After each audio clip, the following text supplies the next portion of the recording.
गम गणपतये नमः। ओम श्री सरस्वत्यै नमः। ओम श्री सद्गुरु परमात्मने नमः। कल जो हम लोगों ने पढ़ा हुआ था कि अगर आपको आत्म समाधि में विश्रांति प्राप्त करनी है तो त्रिपुटी आदि को लीन करने के पश्चात जो आत्माकार है उसमें अपनी मन की वृत्ति को स्थित करना पड़ेगा, तब आपको आत्मविश्रांति घटित होगी। और जब तक आपको आत्मविश्रांति घटित नहीं होती है तब तक आपको विचार का फल प्राप्त नहीं हुआ। अभी जो हम लोग पढ़ रहे हैं ये मोक्ष रूपी फल के नज़दीक जाने की बातें हैं और उसका ही एक पड़ाव है ये, क्योंकि सातवीं भूमिका में जा कर के आपको मोक्ष रूपी फल प्राप्त होता है जो कि चित्त की समाधि, जो कि तत्व ज्ञान के द्वारा लगती है, उसी वृक्ष पर लगा हुआ है।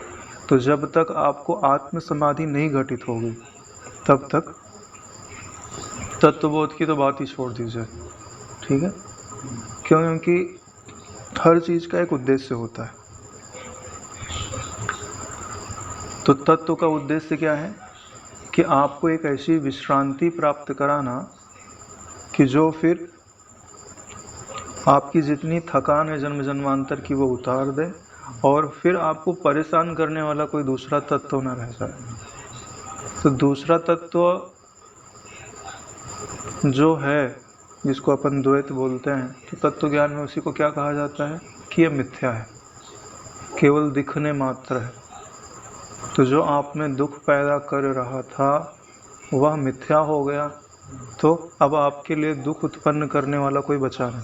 और मिथ्या चीज़ भी दुख कब देती है कि जब हम उसके प्रति कोई इच्छा रखते हैं कि ये रहे या जाए। जैसे टीवी पे कुछ दिखाई दे रहा है, अगर हम उसके अंदर कोई इच्छा कर लें तो सुख या दुख घटित होने लगता है। अगर कोई इच्छा ही नहीं करे तो भले कुछ भी दिखे आए जाए, लेकिन आए जाए की बात तब है जब आपको पहले विश्रांति प्राप्त हो जाए। पहले आपको विश्रांति का आग्रह रखना पड़ेगा। तो आत्मविश्रांति के लिए त्रिपुटी का लीन होना ज़रूरी है और त्रिपुटी जहाँ लीन हो रही है जिस आकाश में, उसको अपना मैं स्वीकार करना पड़ेगा और उसमें जो अपनी मन की वृत्ति है उसको वहाँ स्थित करना पड़ेगा कि यही मैं हूँ, तो आपको वहाँ पे विश्राम प्राप्त होगा।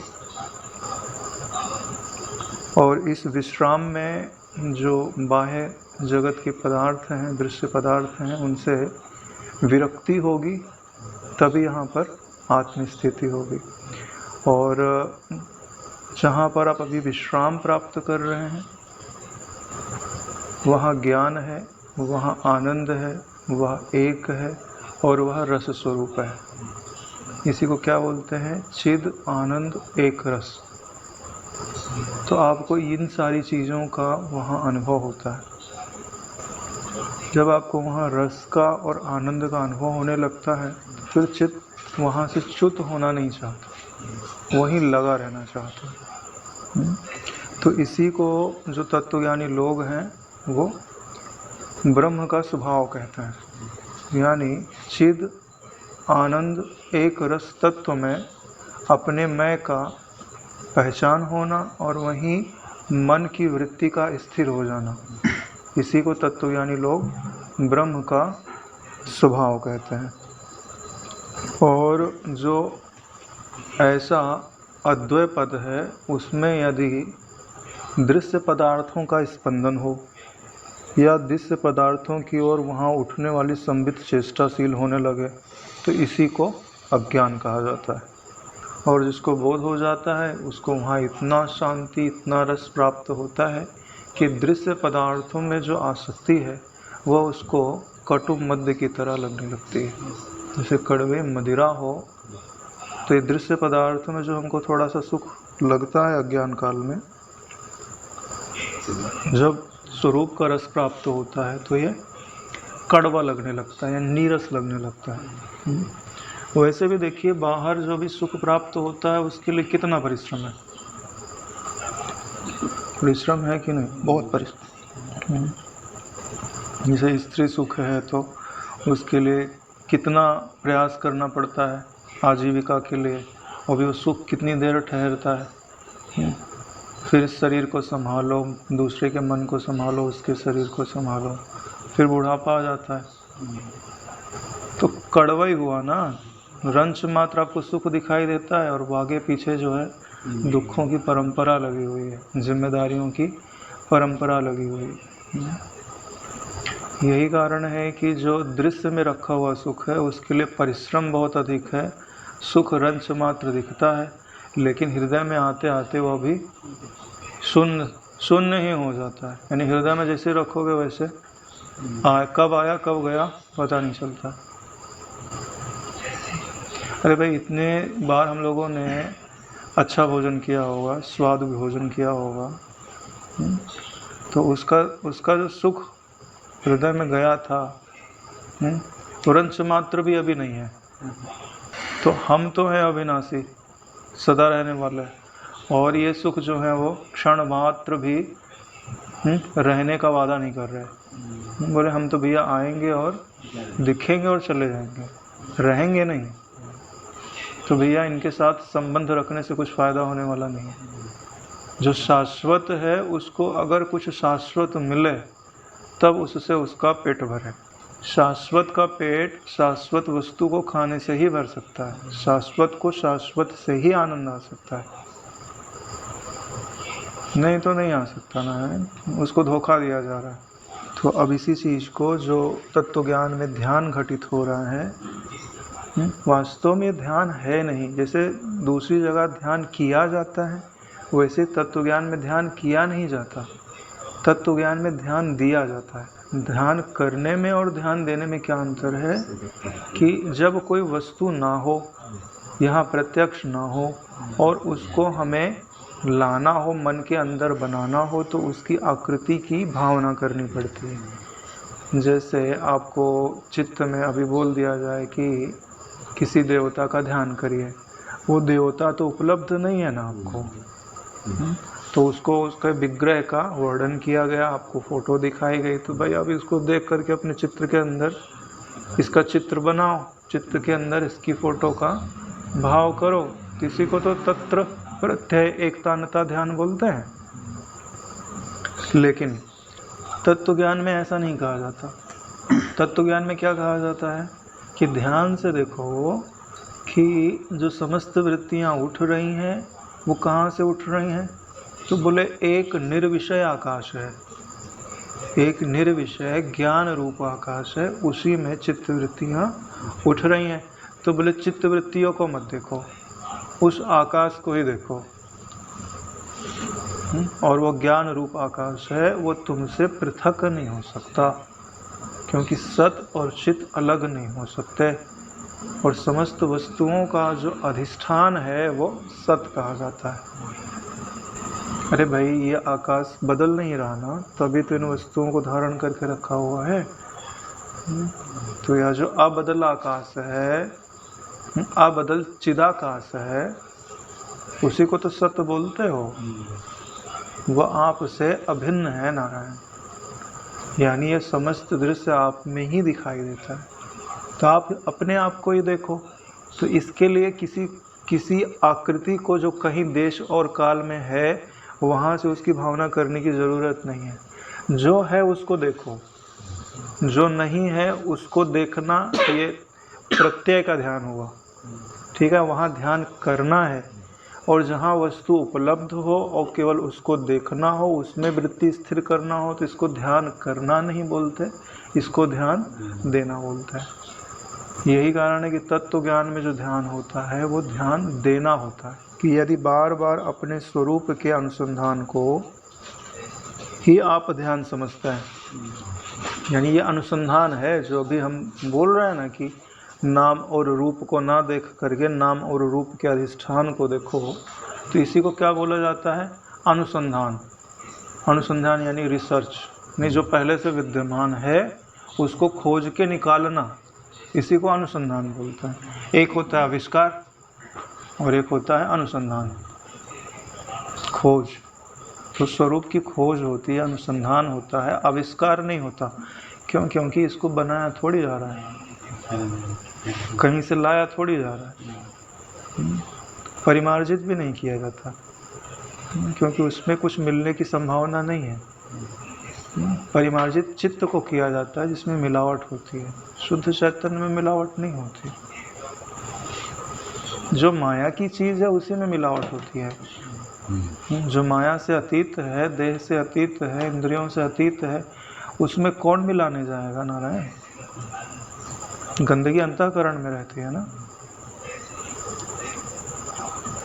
यदि आप उस अनुसंधान को या उस स्मरण को, अपने स्वरूप का जो स्मरण कर रहे बार बार, यदि आप उसको ध्यान कहते हैं, तो वह जागरूक पुरुष के जागृत आत्मा में हुए स्वरूप अनुसंधान की तरह विद्वान महानुभावों को सहज सिद्ध है। यानी जिन्होंने आत्मबोध पा लिया है, जो जागृत आत्मा है, ठीक है, उनके लिए वो सहज सिद्ध है। सहज सिद्ध होने का क्या अर्थ होता है कि जैसे हमको अभी आंख खोलते ही जगत दिखाई देता है, तो हमारे लिए जगत क्या है? सहज सिद्ध है ना। और अभी आप अच्छे से प्राणायाम कर लो, जैसे अभी भाई कर रहे थे, तो अब इनकी चित्तवृत्ति थोड़ी देर के लिए शांत हो जाएगी। तो इनकी चित्तवृत्ति में जो शांति है वो जब तक प्राणायाम का असर है, जब तक इन्होंने रजो तमो गुण वाला कार्य नहीं किया, तब तक शांति सहज सिद्ध है। ऐसे ही जब साक्षात्कार रूपी वृत्ति बनने के पश्चात अज्ञान पूरे का पूरा हट जाता है, तो एक सहज रूप में ब्रह्म का अनुभव रहता है, अद्वैतता का अनुभव रहता है। तो वह उनके लिए सहज सिद्ध हो गया, उसके लिए प्रयास की आवश्यकता नहीं है।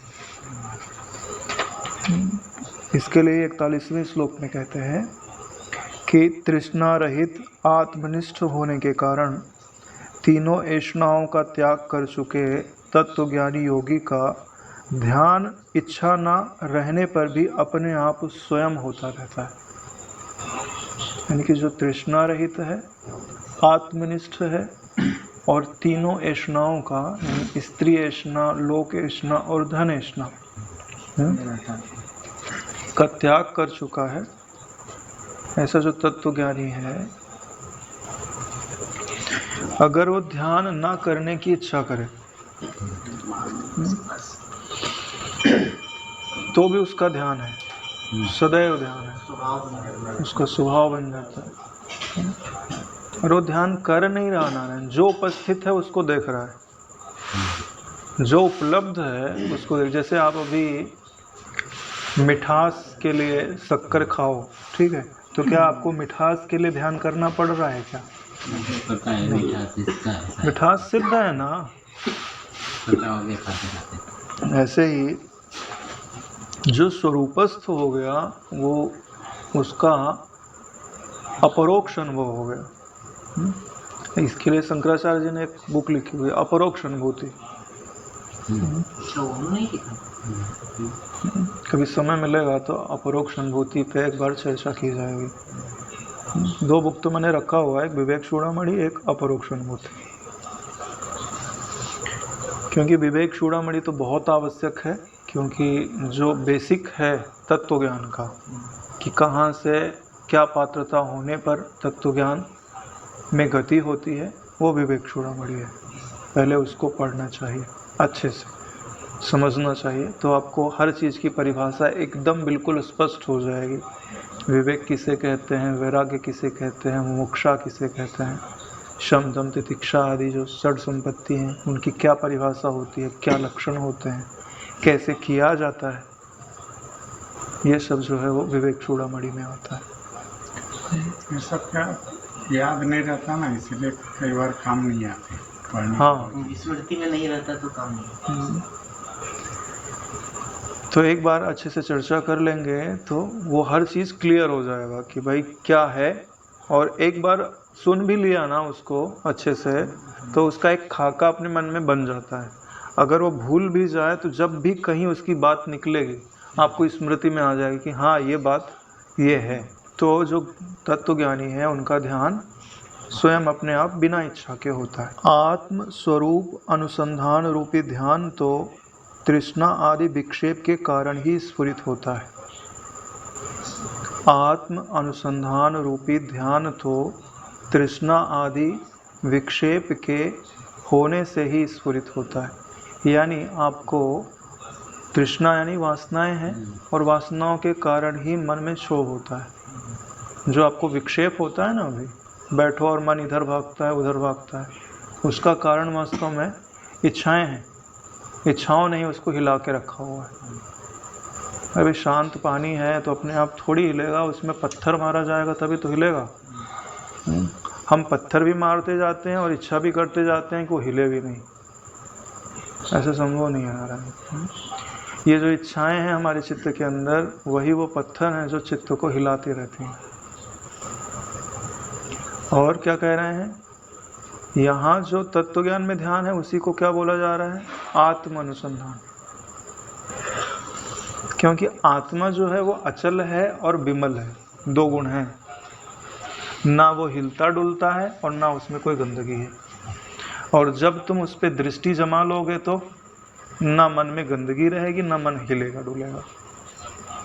तो आत्म अनुसंधान सबसे सटीक ध्यान है। यानी जो आप हो उसको देखने लग जाओ, उसको अनुभव करने लग जाओ। आप क्या हो, चिदाकाश रूप। कल पकड़ में आ रही थी ना वृत्ति चिदाकाश की, आप वही हो। त्रिपुटी को छोड़कर उसी जो आत्माकार तत्व है, उसी में मन की वृत्ति को स्थिर करने का प्रयास करना चाहिए। शांत भाव, जितना ज़्यादा समय तक आप उसमें शांत रहोगे, त्रिपुटी को विलीन होने के लिए समय दोगे और उसका माहौल दोगे, तो समाधि घटित होगी। ध्यान तो घटित हो ही जाएगा, और वो ध्यान समाधि को छूता हुआ रहेगा। क्यों? क्योंकि वहाँ त्रिपुटी नहीं है। त्रिपुटी प्रारंभ में भासती है जब तक त्रिपुटी का जोर ज़्यादा है।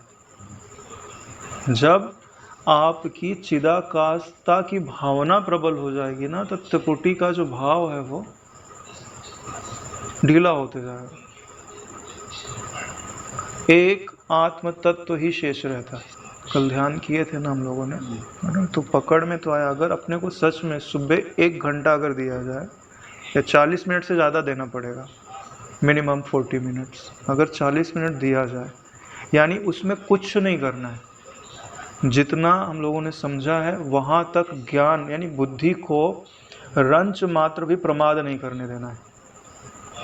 क्योंकि अगर हमने ज्ञान में प्रमाद किया ना कि क्या वस्तु है और कैसी है, अगर संशय रह गया तो संशय जीवित रहेगा।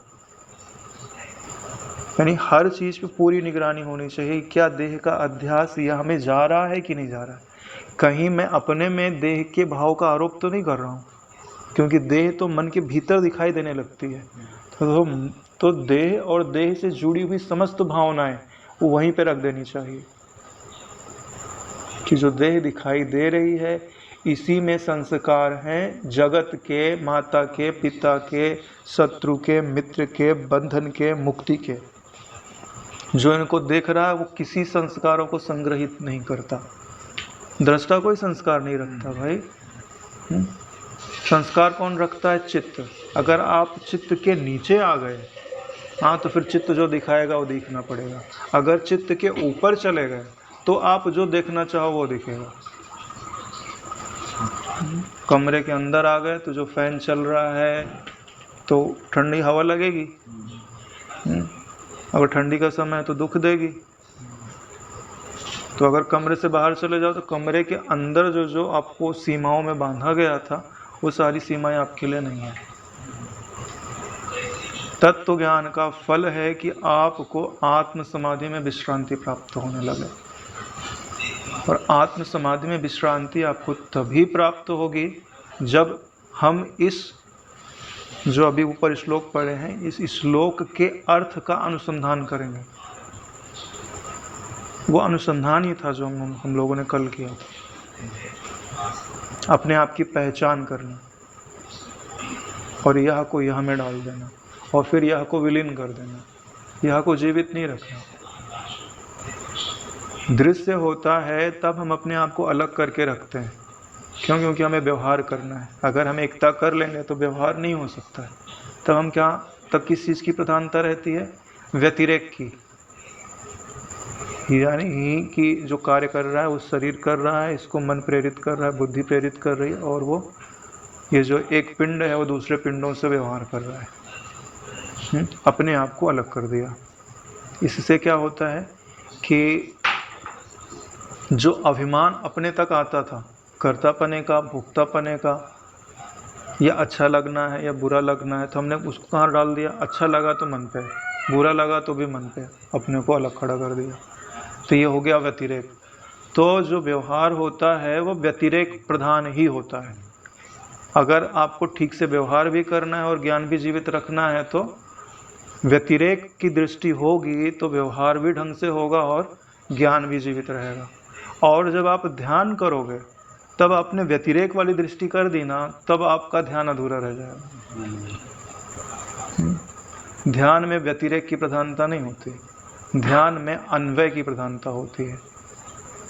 क्योंकि ध्यान किसकी तरह है? महाप्रलय की तरह है।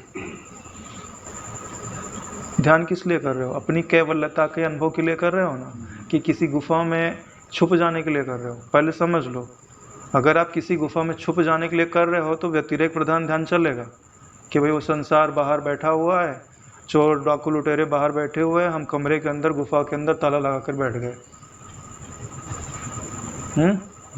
अगर आपको निष्कंटक राज करना है तो व्यतिरेक नहीं चलेगा। समस्त विश्व मुझ में है और मुझ में सिर्फ कल्पना मात्र है। अब मुझे कल्पना को देखने की फुर्सत नहीं है। हे कल्पना तो लीन हो जा, और जहाँ पे वो लीन हो रही है वह अधिष्ठान मैं हूँ। ये अन्वय है, और ध्यान में अन्वय की प्रधानता होती है, तब ध्यान पूर्णता का बोधक होता है, तभी वो ध्यान विश्रांति देता है। नहीं तो ध्यान, अगर आप भाग करके कहीं छुपते हो तो शांति है, विश्रांति नहीं है। अगर समस्त विश्व को अपने भीतर लय करके शांत होते हो तो वो विश्रांति कही जाती है। रकार जुड़ता है ना, विश्रांति, सा में राल जुड़ा हुआ है, तो राकार क्या होता है? बोले अग्नि तत्व है, और अग्नि का काम क्या होता है? जलाना। तो ऐसी शांति जो ये जो कल्पना रूप जगत है इसको जलाने के पश्चात आती है, उसको विश्रांति बोलते हैं। श्रा लगाया हुआ है, क्योंकि अगर केवल वी लगाना होता, विशुद्ध शांति लगाना होता, तो विश्रांति बोलते। रकार क्यों लगाया गया? विश्रांति बोला गया है। तो रकार का यह अर्थ होता है जो उसमें लगाया गया है, वो अग्नि तत्व को निरूपित करता है। यानी अगर आप जगत की सत्यता को जला करके शांत होते हैं तो वो विश्रांति कहा जाता है। अगर जगत की सत्यता पूर्ववत ही स्थित है तो विश्रांति नहीं है, वो शांति है। तो यहाँ कह रहे हैं कि आत्मानुसंधान रूपी जो ध्यान है उसकी अपेक्षा क्यों है? क्योंकि तृष्णा आदि ने हमारे चित्त के अंदर विक्षेप उत्पन्न किया है। अगर तृष्णा ना हो तो बोले आत्मानुसंधान की ज़रूरत नहीं है, ध्यान की ज़रूरत नहीं है। अरे भाई, दुख ही नहीं है तो दुख को मिटाने के उपाय की आवश्यकता नहीं है। इसीलिए बोलते हैं कि तत्व बोध के पश्चात ध्यान की कोई आवश्यकता नहीं रह जाती, तो ध्यान उनका स्वरूप हो जाता है। इसीलिए उन्होंने कहा है कि आत्मानुसंधान रूपी ध्यान तो तृष्णा आदि विक्षेप के कारण ही स्फुरित होता है। यह सर्वत्र प्रसिद्ध है, इसमें तनिक भी संदेह नहीं है। किंतु जिस तत्वज्ञानी को तृष्णा ही नहीं है, उसके स्वरूप को छोड़कर उसका वह कौन ध्यान कैसे कहाँ रहता है। यानी उसका स्वरूप ही ध्याता था, उसका स्वरूप ही ध्येय था, उसका स्वरूप ही ध्यान था। अब स्वरूप प्राप्त हो गया तो ध्यान की त्रिपुटी जो है वो बाधित हो गई। अब वो किसका ध्यान करेगा नारायण? उसके सिवाय कोई है ही नहीं। और कोई विक्षेप करे तो विक्षेप की निवृत्ति के लिए ध्यान किया जाए ना। विक्षेप ही नहीं है। इसीलिए क्या लिखा है, तत्वज्ञानी लिखा हुआ है। अब जब तत्वज्ञान उपलब्ध नहीं हुआ है और आप तब आपने अगर ध्यान का उल्लंघन कर दिया तो नहीं चलेगा। ये बात आपको आगे बताई भी जाएगी कि निर्वाण की सिद्धि के लिए क्या क्या उपाय चाहिए, विश्रांति की प्राप्ति के लिए क्या क्या उपाय चाहिए। तो वहाँ ध्यान भी एक उपाय बताया जाएगा आगे जाकर के। देखिए ये ही तो काम है, अध्यारोप और अपवाद। वेदांत में दो चीज़ें चलती हैं, ठीक है। ये सिद्धांत समझ लीजिए कि यहाँ कोई भी वस्तु आपको रखने के लिए नहीं दी जाती है, लेने के लिए दी जाती है। कोई वस्तु दी गई, उसका प्रयोजन पूरा हुआ, आप वापस दे दो। आपको जैसे मलिनता है तो जल दिया कि भाई पाँव धो लो, तो जल रखने के लिए नहीं दिया, मलिनता साफ करने के लिए दिया। अध्यारोप और अपवाद, जिनको ये चीज़ नहीं पता है वो क्या करते हैं, साधनों को ले लेते हैं, फिर साधनों को रख लेते हैं, फिर उन साधनों का अभिमान कर लेते हैं। क्या बोलते हैं, हम तो हमारी तो भाई 3 घंटे समाधि लगती है। तो समाधि तुमको रखने के लिए दी गई थी, अभिमान करने के लिए नहीं दी गई थी नारायण। वह चित्त को उपशम करने के लिए दिया गया था, क्योंकि उपद्रव चित्त मचा रहा था। तो मन की चित्त की शांति के लिए समाधि का विधान है। फिर समाधि का भी निराश किया जाता है कि समाधि तुम्हारा स्वरूप नहीं है। अगर तुम समाधि की इच्छा करने लग जाओगे तो तुम्हारे स्वरूप में वो बाधा है। निसंगो निष्क्रियो सितम स्वरूपासो निरंजना अयमेव हिते बंधा समाधिम अनुतिष्ठसि। तुम्हें बंधन क्या था, बोले तुम समाधि की इच्छा करते थे ना, बोले यही तुम्हें बंधन था। क्यों? क्योंकि समाधि किसकी लगती है, दृष्टा की लगती है क्या? नहीं, चित्त की लगती है। जो चित्त के भीतर बैठा होगा उसको महसूस होगा मेरी समाधि लगी, ठीक है। और जो चित्त के बाहर खड़ा हुआ है वो क्या बोलेगा कि चित्त कभी दिखा कभी नहीं दिखा, वह चित्त मुझ में कल्पना मात्र है, ठीक है। जब चित्त स्फुरित हुआ, व्यवहार काल था तो दिखा, समाधि लगी या सुसुप्ति आई तो नहीं दिखा, उसका मुझसे कोई प्रयोजन नहीं है। इसी को चेतन समाधि बोलते हैं। उस दिन उन्होंने प्रश्न किया था कि चेतन समाधि क्या होती है। समाधि शब्द का अर्थ होता है जहां आधि उपलब्ध ना हो। आधि किसको बोलते हैं? मन के विक्षेप को आधि बोलते हैं।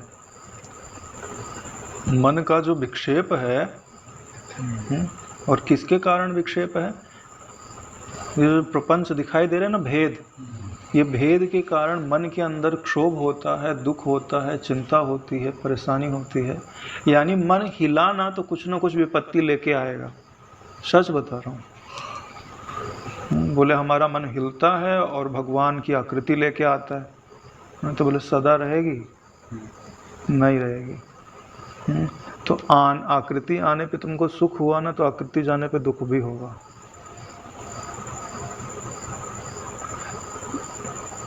सिद्धांत बता रहा हूँ।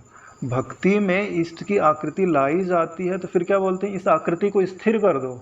अब ये बताओ कि आकृति कभी स्थिर होती है मन के अंदर?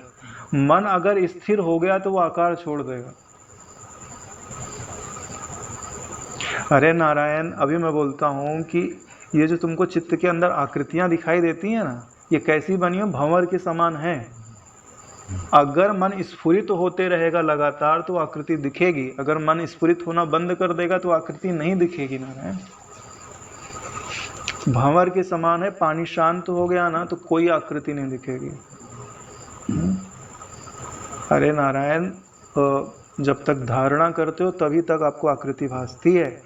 जैसे ही धारणा ध्यान में जाती है, चाहे आप किसी भी आकृति का आश्रय ले लो, वो आकृति नहीं भासती है, स्थिर हो जाता है चित्त। और जैसे ही चित्त स्थिर होता है उसमें आकृति वाकृति नहीं भासती। पानी स्थिर हो गया ना, अब उसमें कोई आकृति नहीं बनेगी। वही तो लक्ष्य, वही लक्ष्य है नारायण। भले उसके लिए माध्यम आपकी इष्ट की आकृति है, गुरु की आकृति है, या ओंकार का ध्यान है, सूर्य का ध्यान है, या निर्विषय तत्व का ध्यान है। इष्ट आपकी चित्त की स्थिरता है। और तत्व ज्ञान में बोले चित्त की स्थिरता कहाँ है? बोले त्रिपुटी को लीन कर दो, फिर जो बचता है उसमें मैं पना करो कि वही मैं हूँ और इसमें स्थिर कर दो। इसमें जैसे ही आपने स्थिर किया ना, तो आपका जो अहम का स्थानांतरण है वो स्थायी हो जाता है। तत्वज्ञान क्या है? अहम का स्थानांतरण ही तो है। जो पहले देह में था उसको हमने उठा करके अपरिच्छिन्न तत्व में डाल दिया कि वही मैं हूँ। और क्या है?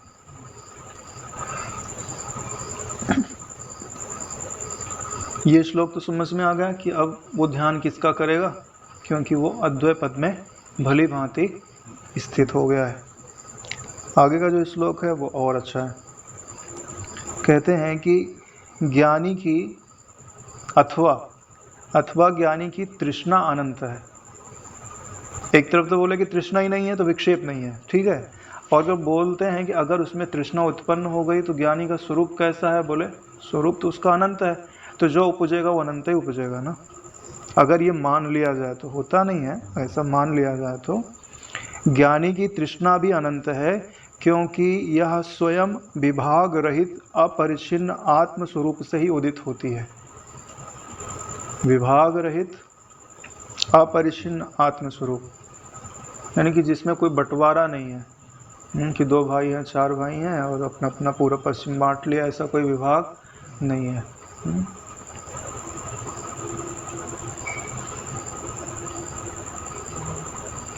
और अपरिच्छिन्न है।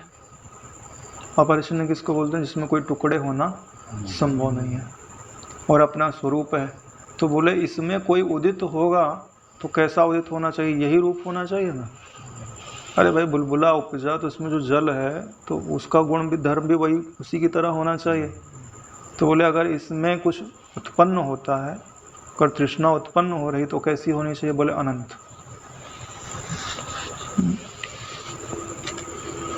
उसके आगे कहते हैं इसलिए चिंतनीय बाह्य पदार्थ का जैसा बोध हो, इसलिए चिंतनीय बाह्य पदार्थ का जैसा बोध हो उसे वह चाहे समाधि में लगावे या व्यवहार में, किंतु उसकी तृष्णा की पूर्ति में वह समर्थ नहीं है। यानी अगर आप चित्त के भीतर बैठ करके चाहे व्यवहार करोगे और चाहे चित्त को शांत करोगे, यहाँ जो समाधि का अर्थ है वो चित्त की शांति से लेना चाहिए। वो सब कहाँ हो रहा है? एक अंतःकरण में ना। शांति या अशांति, समाधि या व्यवहार कहाँ हो रहा है? एक अंतःकरण में। लेकिन वो जो तत्व है वो कैसा है? बोले अनंत है। तो अब अनंत को, अनंत का पेट एक अंतःकरण कैसे भर सकता है? नहीं भर सकता ना। इसके लिए क्या बोला गया है कि यह उसकी तृष्णा की पूर्ति में समर्थ नहीं है।